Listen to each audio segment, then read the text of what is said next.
이 이영선 전 청와대 경호관이 어제 1심에서 실형을 선고받고 법정 구속이 됐다고. 아, 그래요? 어허, 네. 그렇게 해서 이제 뭐 이게 혐의를 보니까 뭐 네. 무면허 의료진을 청와대로 들여온 점, 네. 그리고 뭐 청와대 이 차명폰 51대를 개통해서 박 전 대통령과 이 문고리 3인방을 은밀하게 통화할 수 있게 한 점, 아하. 그리고 청문회는 또 이유 없이 3번이나 맞아요, 안 불출석한 나왔어요. 점, 그렇죠. 이런 점을 들어서 여러 가지 문제가 보인 것으로 나타났습니다. 네.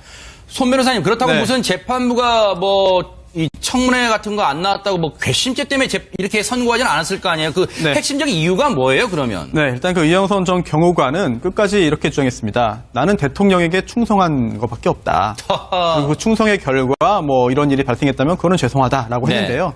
여기에 대해서 재판부는 이렇게 말했습니다. 이 충성이라는 게 국민과 국가에 대해 해야 되는 것이 국가 원수가 잘못된 일을 할 때 맹목적으로 충성하는 것은 당연히 그러게 잘못이다라고 말입니다. 했습니다. 네. 더더군다나 이 형법 규정을 넘어서 헌법에도 이런 규정이 있는데요. 7조입니다. 공무원은 국민 전체에 대한 봉사자이고 국민에 대한 책임을 진다라고 되어 있습니다. 이제 그 국가 원수가 네. 어떤 잘못을 한다면은 거기에 대해서 자신의 그 소신껏 이야기를 하는 것이 공무원의 자세이지 네. 무조건적으로 맹목적으로 이제 그 박근혜 전 대통령에 대해서만 네. 뭐 도움을 주기 위해서 행동했다라고 한다면 그로 인한 그런 법적인 책임은 당연히 져야 되는 것이고요. 네. 특히나 이제 그 어제도 재판부가 판결문을 통해서 이런 말을 했습니다.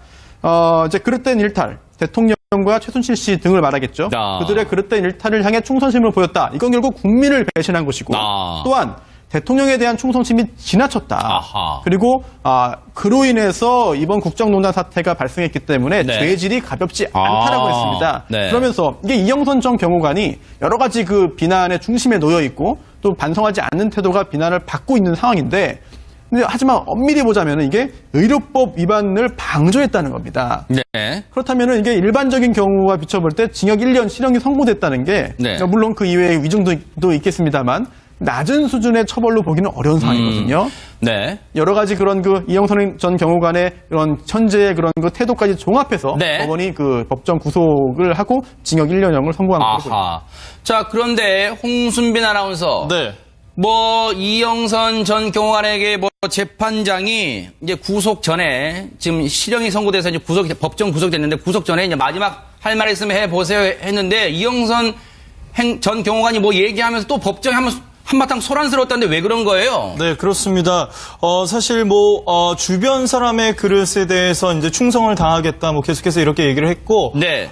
다 잡아가더라, 털어서 먼지 안 나오는 사람 어디 있겠냐, 네. 이렇게 얘기하는 사람들도 있었다고 합니다. 잠시만요. 그러니까 이게 보세요. 이영선 전 경호관이 이렇게 얘기를 합니다. 이제 재판장이 마지막 할 말씀 해보세요 합니다. 그랬더니 재판부의 판정을 무겁게 받아들인다. 이유를 막론하고 국민에게 죄송하게 생각한다. 이렇게 얘기를 했답니다. 그랬더니 어떤 말이 터져나왔냐. 앞서 그 김기춘 전 실장 재판정에서도 뭐 터져나왔는데 이번에는 터져나왔어요. 근데 뭐라고 하는지 잘 보세요. 차라리 다 잡아가더라. 털어서 먼지 안 나는 사람이 어디 있냐 하고 봤더니 이 사람이 박 전 대통령 지지하는 방청객이었답니다. 염 교수님. 이게 결이 달라요. 결이 다른데 아까 거랑. 일단 정치적 성향을 가진 분들이 지금 일단 박 전 대통령을 지지하는 분들이 지금 방청객으로 많이 가셨던 것 같아요. 그래서 네. 지지하는 발언을 하셨던 것 같은데 지금 저 현장은 재판을 하는 현장입니다. 그래서 자신의 정치적 성향을 말할 것이 아니라 재판의 상황을 지켜보는 그런 과정으로 계셔야 될 것 같고요. 지금 이 판결이 이제 다른 재판에도 영향을 미칠 수 있다라는 데 좀 주목을 해야 될 것 같아요. 그래요? 왜냐면 일단 지금 박근혜 전 대통령과 최순실 씨의 특수 관계를 인정한 부분이라는 거죠. 아하. 검찰에서는 이제 한 3년 정도의 형량을 구형하려고 했지만 1년이라도 받은 것은 박 전 대통령과 최순실 씨의 특수 관계를 인정한 것이다. 그러니까 결국은 지금 이영선 행정관 같은 경우는 이 작은 퍼즐 조각 중에 하나거든요. 그러네요. 이 퍼즐을 끼워 맞추면 국정농단에 대한 전체적인 큰 틀의 퍼즐을 맞출 수가 있기 때문에 그 작은 퍼즐을 맞췄다는데 이 특검 쪽에서는 의의가 있다라고 지금 판단을 하고 있는 것 같고요. 특히 이제 최순실 씨 같은 경우는 박 대통령의 의상비를 대줬잖아요. 의상비를 대줬는데 이것을 이 행정관이 지금 경호관이 대포폰을 개통해서 거기서 서로 연락을 했던 그런 상황이었기 때문에 박근혜 대통령의 의상비를 최순실 씨가 대줬다는 그 사실도 인정한 것이고요. 이번 판결이요. 또 그것으로 결국은 최 씨가 박 대통령에게 박 대통령의 지위를 이용해서 경제적 이익을 취했다라는 부분에 그 퍼즐도 어느 정도 끼워 맞춰진 상황이기 때문에 이런 부분에서 중요한 의의를 갖고 있는 그런 판결이라고 볼 수가 있습니다. 조금 전에 자막 요 앞에 거 하나만 보여주실래요? 일부 방청객 요 자막 전에 거 거기 보면은 이영선 실형 선고 일부 방청객이 천벌받을 거다. 저 자막만 보면 이영선 전 경호관한테 그 방청객이 한 것 같잖아요. 그게 아닙니다. 아까 말씀드렸죠. 박근혜 전 대통령 지지했어요. 이영선 전 경호관에게 실형을 선고한 재판부 그리고 검찰 천벌받을 거다. 지금 그렇게 항의를 하고 있답니다. 것은 당연히 잘못이다라고 했습니다. 더더군다나 이 형법 규정을 넘어서 헌법에도 이런 규정이 있는데요. 7조입니다. 공무원은 국민 전체에 대한 봉사자이고 국민에 대한 책임을 진다라고 되어 있습니다. 이제 그 국가 원수가 어떤 잘못을 한다면은 거기에 대해서 자신의 그 소신껏 이야기를 하는 것이 공무원의 자세이지 무조건적으로 맹목적으로 이제 그 박근혜 전 대통령에 대해서만 도움을 주기 위해서 행동했다라고 한다면 그로 인한 그런 법적인 책임은 당연히 져야 되는 것이고요. 특히나 이제 그 어제도 재판부가 판결문을 통해서 이런 말을 했습니다.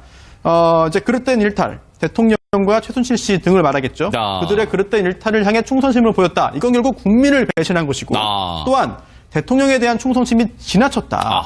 그리고 그로 인해서 이번 국정농단 사태가 발생했기 때문에 죄질이 가볍지 않다라고 했습니다. 그러면서 이게 이영선 전 경호관이 여러 가지 그 비난의 중심에 놓여 있고 또 반성하지 않는 태도가 비난을 받고 있는 상황인데 이게 보세요. 이영선 전 경호관이 이렇게 얘기를 합니다. 이제 재판장이 마지막 할 말씀 해보세요 합니다. 그랬더니 재판부의 판정을 무겁게 받아들인다.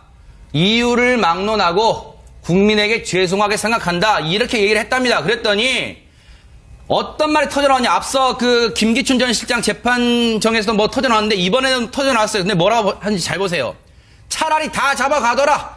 털어서 먼지 안 나는 사람이 어디 있냐 하고 봤더니 이 사람이 박 전 대통령 지지하는 방청객이었답니다. 염 교수님. 이게 결이 달라요. 결이 다른데 아까 거랑. 일단 뭐 정치적 성향을 가진 분들이 뭐 지금 일단 박 전 대통령을 지지하는 분들이 지금 방청객으로 많이 가셨던 것 같아요. 그래서 지지하는 발언을 하셨던 것 같은데 지금 저 현장은 재판을 하는 현장입니다. 그래서 자신의 정치적 성향을 말할 것이 아니라 재판의 상황을 지켜보는 그런 과정으로 근데 하지만 엄밀히 보자면 이게 의료법 위반을 방조했다는 겁니다. 그렇다면 이게 일반적인 경우와 비춰볼 때 징역 1년 실형이 선고됐다는 게 물론 그 이외의 위증도 있겠습니다만 낮은 수준의 처벌로 보기는 어려운 상황이거든요. 여러 가지 그런 그 이영선 전 경호관의 이런 현재의 그런 그 태도까지 종합해서 법원이 그 법정 구속을 하고 징역 1년형을 선고한 거고요. 자, 그런데 홍순빈 아나운서. 뭐 이영선 전 경호관에게 뭐 재판장이 이제 구속 전에 지금 실형이 선고돼서 이제 법정 구속됐는데 구속 전에 이제 마지막 할 말 있으면 해보세요 했는데 이영선 전 경호관이 뭐 얘기하면서 또 법정에 한바탕 소란스러웠다는데 왜 그런 거예요? 네, 그렇습니다. 사실 주변 사람의 그릇에 대해서 이제 충성을 다하겠다, 계속해서 이렇게 얘기를 했고, 다 잡아가더라, 털어서 먼지 안 나오는 사람 어디 있겠냐, 이렇게 얘기하는 사람들도 있었다고 합니다. 잠시만요. 그러니까 이 이영선 전 청와대 경호관이 어제 1심에서 실형을 선고받고 법정 구속이 됐다고. 그래요? 그렇게 해서 이제 이게 혐의를 보니까 무면허 의료진을 청와대로 들여온 점, 그리고 청와대 이 차명폰 51대를 개통해서 박 전 대통령과 이 문거리 3인방을 은밀하게 통화할 수 있게 한 점, 그리고 청문회는 또 이유 없이 3번이나 불출석한 점, 이런 점을 들어서 여러 가지 문제가 보인 것으로 나타났습니다.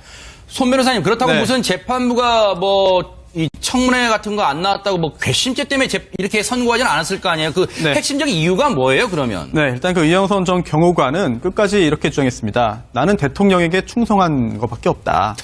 그리고 그 충성의 결과 이런 일이 발생했다면 그거는 죄송하다라고 했는데요. 여기에 대해서 재판부는 이렇게 말했습니다. 이 충성이라는 게 국민과 국가에 대해 해야 되는 것이 국가 원수가 잘못된 일을 할 때 맹목적으로 충성하는 져야 될 것 같고요. 지금 이 판결이 이제 다른 재판에도 영향을 미칠 수 있다라는 데 좀 주목을 해야 될 것 같아요. 그래요? 왜냐하면 일단 지금 박근혜 전 대통령과 최순실 씨의 특수 관계를 인정한 부분이라는 거죠. 검찰에서는 이제 한 3년 정도의 형량을 구형하려고 했지만 1년이라도 받은 것은 박 전 대통령과 최순실 씨의 특수 관계를 인정한 것이다. 그러니까 결국은 지금 이영선 행정관 같은 경우는 이 작은 퍼즐 조각 중에 하나거든요. 그러네요. 이 퍼즐을 끼워 맞추면 네. 국정농단에 대한 전체적인 큰 틀의 퍼즐을 맞출 수가 있기 때문에 그 작은 퍼즐을 맞췄다는데 이 특검 쪽에서는 의의가 있다라고 지금 판단을 하고 있는 것 같고요. 네, 네. 특히 이제 최순실 씨 같은 경우는 박 대통령의 의상비를 대줬잖아요. 의상비를 대줬는데 네. 이것을 이 행정관이 지금 경호관이 대포폰을 개통해서 거기서 서로 연락을 했던 그런 상황이었기 때문에 네. 박근혜 대통령의 의상비를 최순실 씨가 대줬다는 그 사실도 인정한 것이고요. 네. 이번 판결이요.